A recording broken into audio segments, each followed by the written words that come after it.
Welcome to Physics 246 Online. I just want to take a few minutes to remind you about how to use Microsoft Excel to do matrix arithmetic and simple linear algebra.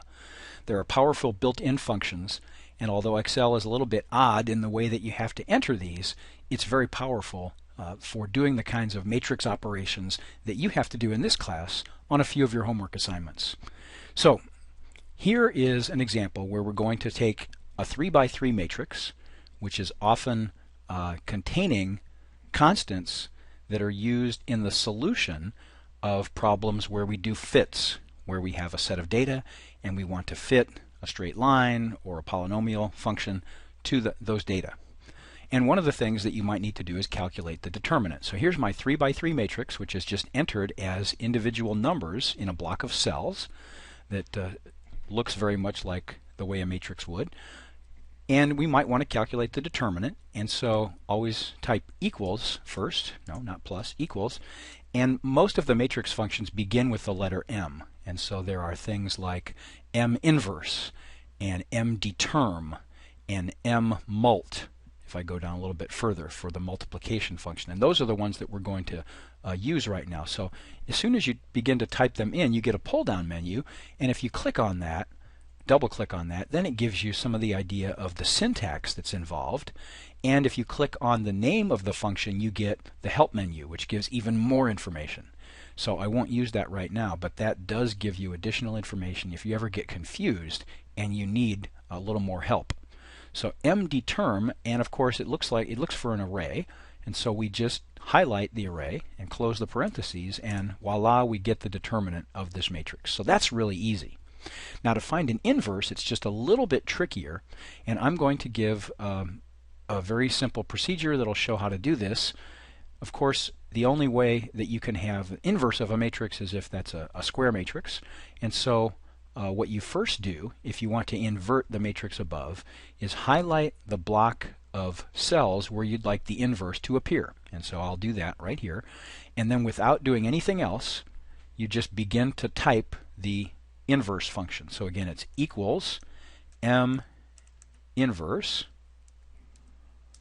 and it wants an array. If I click on this, you can see it wants an array, and quite naturally then I would highlight the array that corresponds to the matrix I'm trying to invert, and I hit the close parentheses. And now here we've gone through part A here. Here it's important, do not hit enter, do not hit return or enter. And so what you do is type at this point Control Shift Enter. So Control Shift Enter then fills in all of the cells.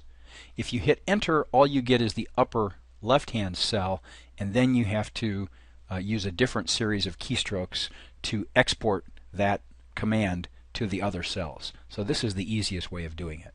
So what we might want to do then after that is use the matrix multiplication function in order to multiply the original matrix by the inverse to see if we do get the identity matrix, which we should.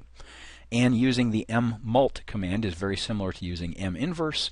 You first highlight the block of cells where you want the multiplication product to appear, and then you type equals M mult. And here you can see it wants two arrays, obviously, because we're multiplying two matrices, and all you have to do is separate them with a comma. So here's the first matrix, and then I have to type comma, and then we go to the second matrix here, and we close the parentheses. And once again, instead of hitting enter or return, we type Control Shift Enter, and it fills in all of the 9 cell values.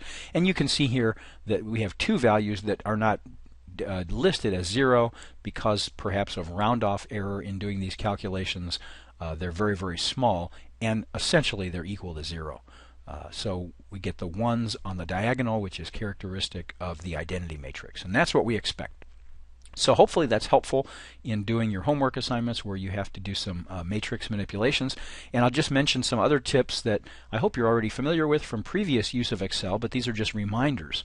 If you do find yourself using constants frequently in formulas, and this could happen if you're using unit conversions to convert a whole series of data from one unit to another, don't type the constants into the formulas that you use, put those constants in a cell and label them, and then use that cell reference in order to multiply or divide by that constant in a whole series of calculations. And the reason for that is if you find out later on that you made a mistake, or if you want to change that constant for some reason, then all you'll have to do is change the value in the cell. You won't have to retype the formula. So we generally don't want to put numbers in formulas if we can avoid it, if possible.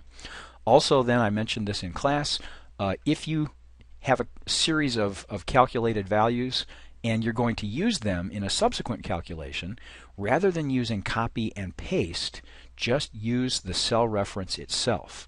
So let's say, here's an example, if I have a series of numbers and then I'm going to add them up. And so I sum the whole column of numbers. So I have the sum at the bottom, and let's say I want to use that sum in some other calculation because I need it. Maybe it turns out that this is one of the elements of a matrix. So over here, if that's going to be the element of my 3 by 3 matrix that I'll start with in my calculation, rather than doing copy and paste, just put in the cell where you want that same value to appear, just hit equals, and then the cell value where it's coming from, and enter, and so you'll get that same number. And the advantage of this, rather than copy and paste, is if I find out later on that I made a mistake, that I typed in one of these numbers wrong, and I need to change the 2 to a 2.5, then what will happen is the sum will get updated and the value in the other cell will get updated automatically.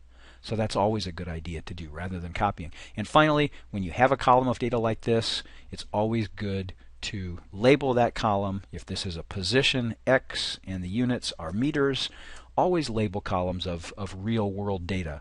And in physics, of course, we're always encountering things like this because the data analysis that we do generally is on measurements, and these measurements most often have units. So for your benefit and for the benefit of the instructor who's trying to grade your assignment, please make sure to label things. This was quick. Hopefully it's helpful as you work on the homework, and please come and see me if you have any questions. See you in class.